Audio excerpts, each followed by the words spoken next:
இவளை பத்தி உனக்கு தெரியாது.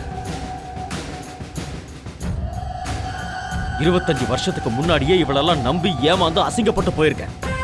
அது மட்டும் இல்ல, இவளை நான் சேர்த்துக்க மாட்டேன்னு சொன்ன ஒரே காரணத்துக்காக இவளோட அண்ணன் என் அப்பாவை கொலை பண்ணான். அதெல்லாம் என்னால என்னைக்குமே மறக்க முடியாமதான் வெளியே சொல்ல முடியாம உள்ளுக்குள்ளேயே புழுங்கிட்டு இருக்கேன், தெரியுமா? எப்போ இந்த போட்டோவை பார்த்தனோ அப்பவே இதுக்கு மேல இவ இங்க இருக்க கூடாதுன்னு முடிவு பண்ணிட்டேன்.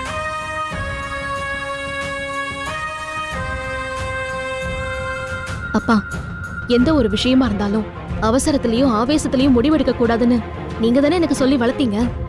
ஆனா நீங்களே இப்படி ஆவேசமா அவசரமா முடிவெடுக்கலாமாப்பா? தயவு செஞ்சு கொஞ்சம் நிதானமா யோசிச்சு பாருங்க.